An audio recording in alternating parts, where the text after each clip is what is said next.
Olá, caríssimos irmãos e irmãs. Hoje é dia 6 de junho de 2020. Estamos no pós-domingo de Pentecostes. A cor litúrgica de hoje vai ser a verde, nona semana do tempo comum, tá? Nós não celebramos mais as oitavas de Pentecostes, como eu já havia comentado, né? Um Papa fez um documento abolindo as oitavas, então já entramos automaticamente na nona semana do tempo comum. E nesse sábado, né, dia 6 de junho de 2020, como eu havia prometido, né, ainda deu tempo, hoje o santo do dia é São Norberto, bispo. Então, como vai acontecer nos canais que eu sempre acompanho, de padres e tudo, alguém vai estar comentando a respeito da vida deste bispo, porque faz parte do calendário litúrgico, calendário geral romano, né? Calendário dos santos principais a serem lembrados. Mas existem os santos particulares de alguma congregação, foi canonizado, passou todo pelo processo, né? E é o caso de hoje, que é o dia de São Marcelino Champagnat. Por isso que eu falei que, conforme prometido, estou aqui para falar um pouquinho desse santo. Bem, talvez você não tenha ouvido falar dele, mas se você estudou, trabalhou numa empresa ou num hospital ou do grupo dos irmãos maristas, o fundador é São Marcelino Champagnat. Então, escolas do Instituto Marista, dos Irmãos Marista, que tem aquele M caligrafado com 12 estrelas, né, em cima desse M, que não é só Marista, significa que são filhos de Maria, principalmente, né? São Marcelino Champagnat também tinha essa característica, um ardoroso devoto e amante, entre aspas, né, amante no bom sentido, de Nossa Senhora, e logicamente do menino Jesus, do Senhor Jesus. Então vamos lá.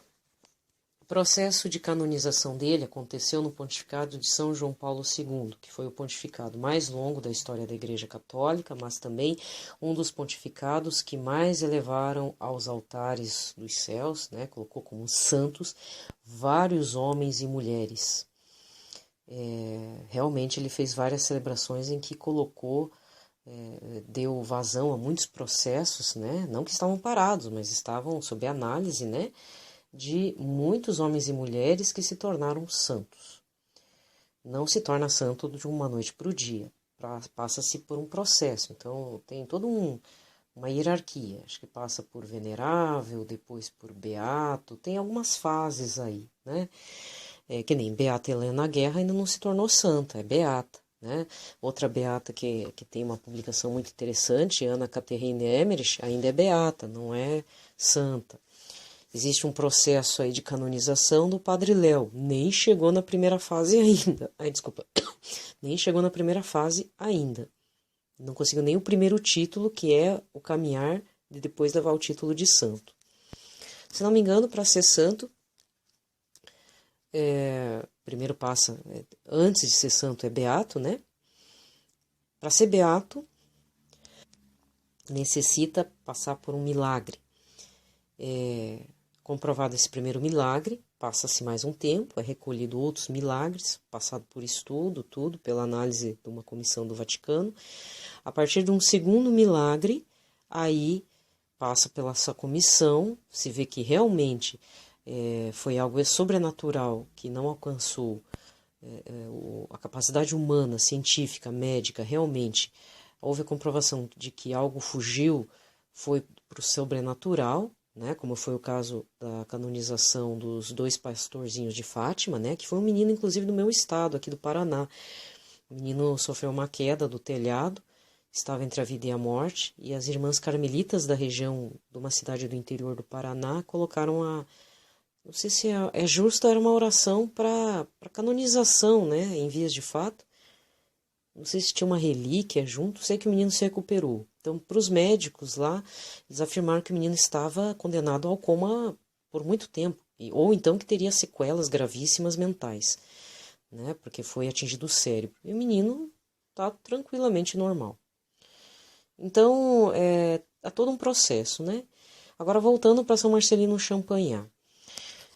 Na realidade, eu tenho uma questão pessoal envolvida, passado a época de faculdade, porque eu sempre falo meu testemunho da faculdade, né? Porque depois eu fiz memória nesse período e agradeço bastante, né, pela providência de Deus de ter colocado autores santos, alguns documentos, né, como a aparição de Nossa Senhora de Guadalupe num livro que eu peguei para a História da América para ler, né? E no final me levou para outras situações. Ficou como semente. Mas após a minha faculdade, né, apesar de eu ter feito história, eu não me envolvi na área da docência. Só depois, assim, mas num período extremamente curto. Foi uma experiência bacana, mas assim, já tardiamente. Então, dediquei minha vida profissional numa outra área, dedicada a livros. Eu sempre fui apaixonada por livros, então eu trabalhei em livrarias, trabalhei em livraria técnica, quando eu falo técnica é mais a nível universitário, e depois também em representações de editora e filial de uma editora, que no caso eu trabalhei na editora, numa filial aqui da cidade, né, da editora FTD. E aí, né, a editora FTD pertence ao grupo dos Irmãos Marista. Se você não sabia, fica sabendo agora. Então, como é que é a União Marista, né? Existe até um site www.umbrasil.org.br. Existe um site da União dos Irmãos Maristas. Todos os setores de trabalho estão divididos em setores, setor sul, setor 1, 2, 3. Então, quem é do grupo marista, que pertence, seja em editora, seja na área médica, porque aqui no Paraná também muitos hospitais fazem parte do grupo da Universidade Católica do Paraná, Pontifícia Universidade Católica do Paraná, que é mantida pelos Irmãos Maristas. Então, existe toda uma rede aqui na região sul, muito fortalecida, de escolas da rede marista, desde o ensino básico, ensino fundamental, médio, a universidade, inclusive, né, que é a PUC, Pontifícia Universidade Católica do Paraná, e que, em parceria, tem também, para a questão da formação médica, todo o pessoal da área da saúde se utiliza dos outros hospitais que fazem parte dentro da rede marista. Então, o Hospital Marcelino Champagnat, Santa Casa de Curitiba, acho que o Hospital Cajuru faz parte. Que mais? O Hospital Psiquiátrico, que é um dos mais antigos aqui da cidade, também faz parte da rede marista. E, logicamente, a editora FTD. Você deve ter estudado por algum livro da editora FTD, ou então, se eu falar de um dos autores, né, mais conhecidos, de matemática, por exemplo, na parte de matemática tem o Giovanni Júnior, você deve ter estudado num livro dele. Na parte de física, o Bongiorno, tem também a Marta Reis na área da química, que são autores exclusivos da editora FTD. Inclusive, por que se diz FTD? É em referência ao Frei Theodore Duhan, né? Porque os irmãos maristas, eles têm como o foco a educação. Então, talvez as gerações mais antigas, acima dos 60 e 70 anos, vão lembrar dos livros da FTD na parte mais técnica. Matemática, física, química, né? Português mais gramaticado, né? Ainda mais da gramática. E claro que agora tem uma nova geração de autores, né? E o que eu posso dizer, na minha opinião, que o material de ensino médio e o material voltado para a alfabetização são de primeiríssima qualidade. Muito bom, são muito bons autores e um conteúdo bem bom. Inclusive é utilizado nas escolas das redes maristas, né, que é a rede paga particular. Outro detalhe, né, a data, então, ficou fechada para o dia 6 de junho. O símbolo dos irmãos maristas são flores de violeta.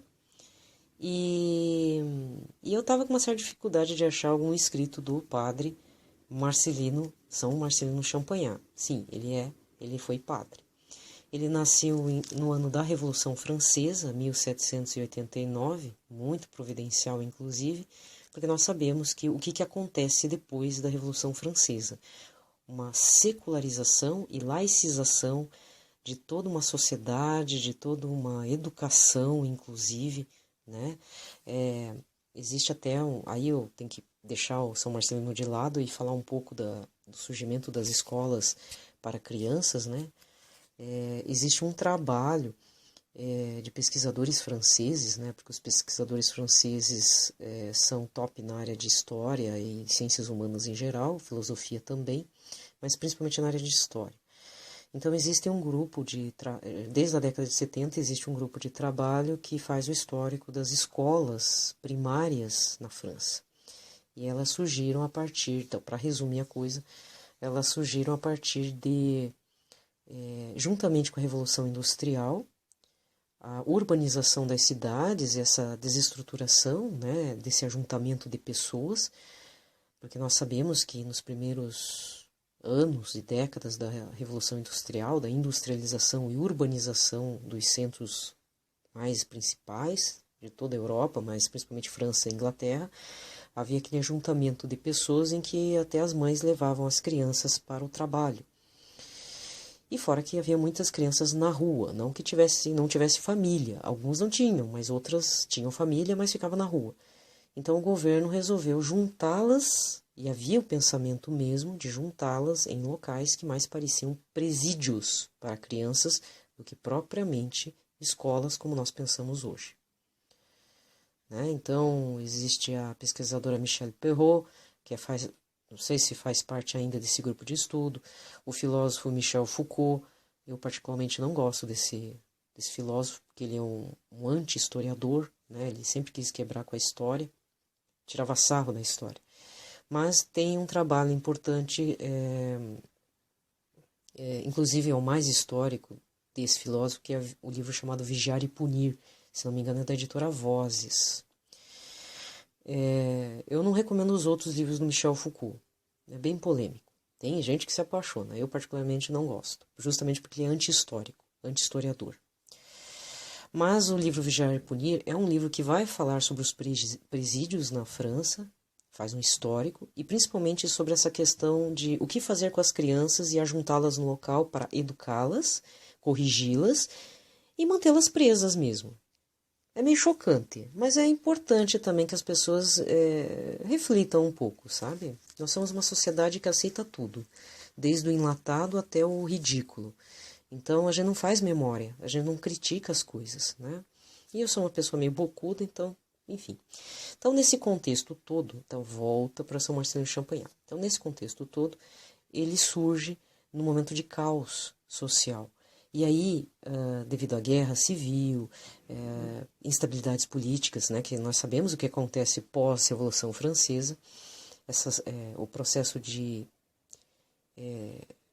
tentar tirar também o lado místico da Igreja Católica dentro da sociedade, que é o que acontece depois, São Marcelino aparece nesse contexto para... Ele tem essa preocupação, né, até porque ele vem de uma origem humilde, aprende a ler com dificuldade, entra no seminário, se torna padre, e a missão dele é recolher os jovens e ensinar a ler e escrever e também fazer a caminhada na Igreja Católica. Então ele tem um carisma muito similar a São Dom Bosco, que viria momentos depois. Não sei onde é que eu li, teria que confirmar isso, diz, né, não tenho certeza, mas eu vou dizer o que eu ouvi, que no ano que São Marcelino Champagnat morreu, nascia São Dom Bosco, lá na Itália, né? E inclusive as feições físicas são meio parecidas, lembra muito. Então é um convite, né, se você conhece São Dom Bosco, procure saber mais sobre a história de São Marcelino de Champagnat, e se você tem contato com a rede marista de professores, mas principalmente dos irmãos maristas, que é uma congregação, né, de irmãos celibatários, tudo, só não fazem os sacramentos, né, tem a ordenação, tudo, acho que deles lá, não é também terciária, porque os irmãos não podem casar, é um sacerdócio, uma espécie de sacerdócio. Inclusive, é interessante observar que eles lembram muito os professores universitários medievais europeus, principalmente da Espanha, aquela região. onde surgem as universidades, né? Que surgem pelo seio da Igreja Católica. Um filme que explica mais ou menos isso é o Em Nome de Deus, que é a história do professor Abelardo, é o romance do professor Abelardo com a Heloísa, século XII. Na verdade, o romance deles virou lenda, mas é um filme super antigo. Mas eu recomendo porque fala desse conflito, né? Porque não deveria haver um romance entre o professor de matemática Abelardo, professor universitário, com a moça chamada Heloísa. E isso deu origem a muitas cartas de amor que supõe-se que algumas são realmente cartas entre eles, mas a maioria é invenção depois. Só para aumentar a lenda, né? Na verdade, entra na linha do amor cortês, muito falado lá nas cortes e tudo. Então, se você nunca ouviu falar do romance de Abelardo e Heloísa, já sabe, né? Ou então você é de letras, ou você é de história medieval, você vai saber, né? As cartas são muito estudadas, inclusive no setor de letras. Existe uma tradução dessas cartas pela editora da UFSC, Universidade Federal de Santa Catarina. Então, quem gosta dessas coisas, né? É só para ilustrar, né, gente? Falando coisas aí para vocês. Mas vamos voltar para São Marcelino Champagnat. Então, em algum momento, então já aproveitando que já passou o mês de maio, mas é o mês do Sagrado Coração de Jesus, e não podemos também tirar o Sagrado Coração de Jesus do Imaculado Coração de Maria, em algum momento, então, dentro da liturgia da palavra, eu vou estar citando frases de São Marcelino de Champagnat, né? Como eu falei, né? Eu sou marqueteira de santo que o povo não conhece, particularmente santo que eu gosto, né? E santo que eu conheço, que eu já fiz testemunho. Eu tenho um bom testemunho de São Marcelino de Champagnat dentro da empresa que eu trabalhei. Para mim é um querido, né? Gosto muito da filosofia de educação dos irmãos maristas, né? É muito rico, né? Muito, muito rico mesmo. Quem estudou em escola marista sempre via o busto do São Marcelino Champagnat, sempre fiz esse trabalho, né? Mas é importante vermos essa devoção muito profunda por Nossa Senhora. Então, além de ser marqueteira desses santos, se o santo ainda ama Nossa Senhora, então eu vou fazer marketing mesmo. Tá bom? Então, nesse primeiro momento, ficamos por aqui com relação a São Marcelino Champagnat, dedicado a este dia de hoje. Então, vamos fazer a liturgia diária deste sábado, dia 6 de junho de 2020. Muito bem, agora vamos para a liturgia da palavra deste sábado, dia 6 de junho de 2020. Vamos lá, vamos recordar. Hoje a cor é branca, memória de São Norberto. Por conta disso, algum padre deve estar falando a vida dele, né? Retomando aqui. Mas como já passei anteriormente, falei a respeito de São Marcelino Champagnat. Por conta disso, antes de iniciarmos então a liturgia da palavra, vamos fazer uma breve oração a São Marcelino Champagnat. São Marcelino Champagnat, durante a vossa vida caminhastes na presença de Deus, cheio de fé e profunda confiança filial na proteção de Nossa Senhora, e foste misericordioso para com o próximo, cheio de amor e carinho pelos pobres e pequeninos, os prediletos de Deus. Por isso, com grande confiança, nos dirigimos a vós. Senhor, concedei-nos a graça. Bom, dá para fazer um pedido. A minha graça é pública, né? É mundial. Se não for possível a cessação dessa pandemia, então que o vírus perca sua força mortífera e prejudicial ao corpo humano. Se for da vontade de Deus, que esse vírus seja então consagrado ao Imaculado Coração de Maria e Sagrado Coração de Jesus. E todos os envolvidos na pesquisa, no combate, desde o enfermeiro lá da UTI, as pessoas que fazem a triagem nos postos de saúde aqui no Brasil, até os pacientes e quem está desenvolvendo a vacina. Isso vos pedimos para a glória de Deus, nosso Pai querido. Amém. São Marcelino Champagnat, rogai por nós. Em nome do Pai, do Filho e do Espírito Santo. Amém. Vamos para a liturgia da palavra de hoje, que é dia 6.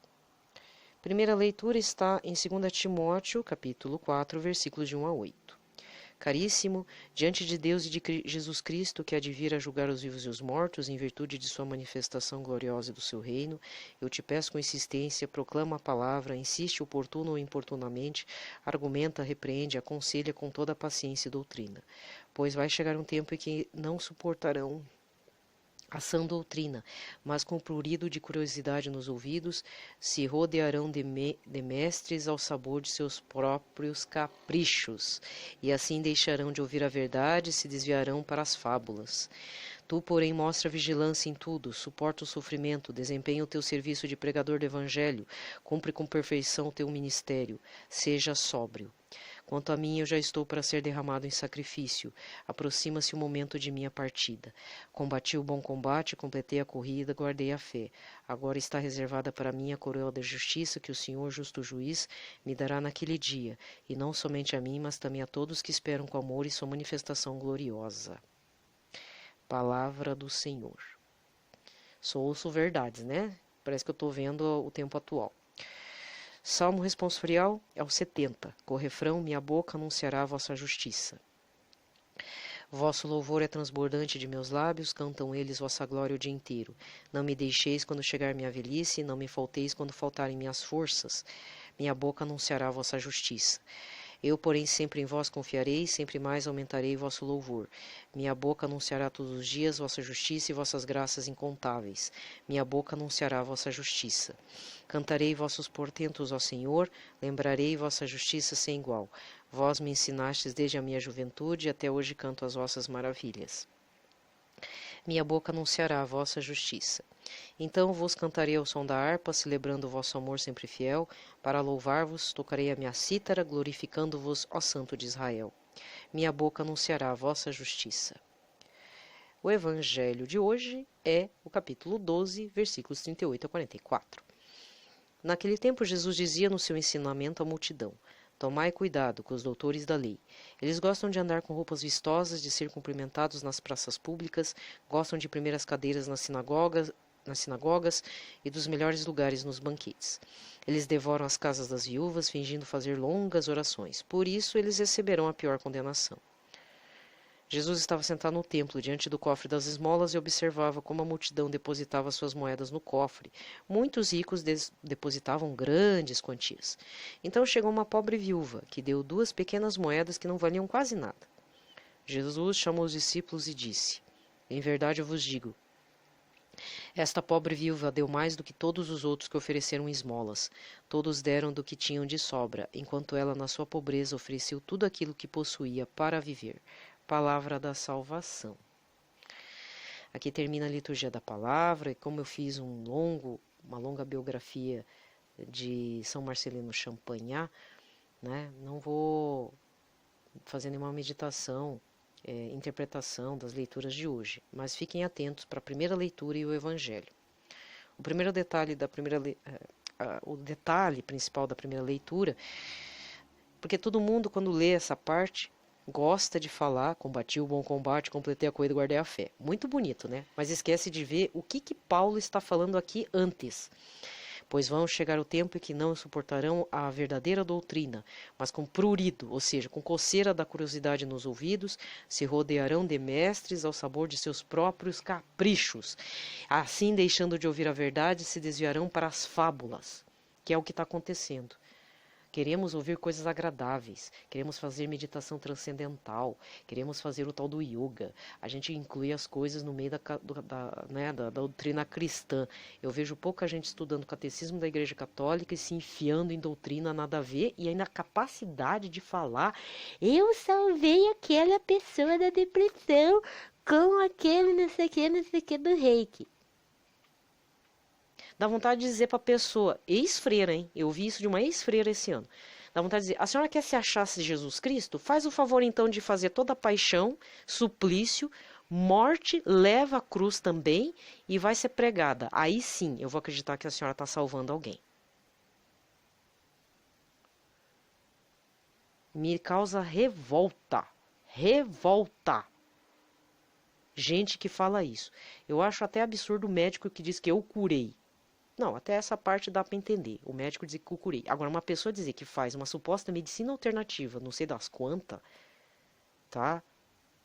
E ainda eles cobram caro para você ser mestre de não sei o que aí do esoterismo da vida. E a pessoa dizer que tem coragem de dizer que eu salvei. Tem que rezar muito para uma pessoa dessa mesmo. E não pense você que isso acontece aqui na minha região, deve acontecer aí nas suas. Esses tempos eu vi um vídeo antigo do padre Paulo Ricardo dizendo que os culpados de toda essa bagunça, de todo esse monte de heresia que acontece dentro da Igreja Católica, infelizmente é de gente consagrada de dentro da igreja. Por que fez isso eu não sei. Deus saberá. E aí, no próprio evangelho de hoje, Deus já está dizendo duas coisas. Primeiro, aqueles que ficam falando coisas lá vão ser cobrados, muito bem cobrado. Né? Esse negócio aqui, inclusive, me lembrou uma situação do passado. Tomai cuidado com os doutores da lei, eles gostam de se vestir bem, gostam das primeiras cadeiras, devoram as casas das viúvas, ou seja, fica pedindo dinheiro, fica pedindo comida, sendo que as viúvas já não têm como, né, ter fornecimento não tem um homem da casa para prover na época.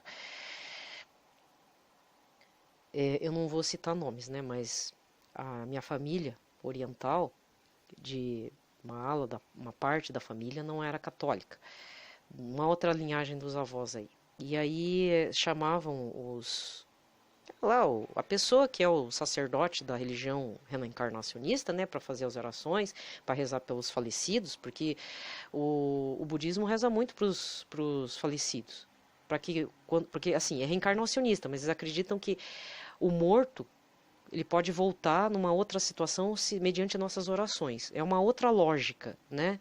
Mas eu sou católica, hoje sou católica, não posso, eu tenho que refutar isso, eu tenho que renunciar, eu tenho que rezar pelos mortos para que alcancem o reino dos céus, não para que voltem melhor, não é assim. E aí o que acontece? O que acontecia? Eles tinham que preparar um banquete para receber os convidados para a celebração que acontecia na casa da onde foi solicitado para ser rezado pelos falecidos. Tem que dar uma verba de um salário mínimo. O valor estipulado sempre foi um salário mínimo. Sempre foi. Até hoje é assim.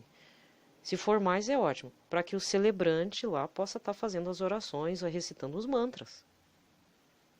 Não estou criticando, certo? Mas eu estou só dizendo.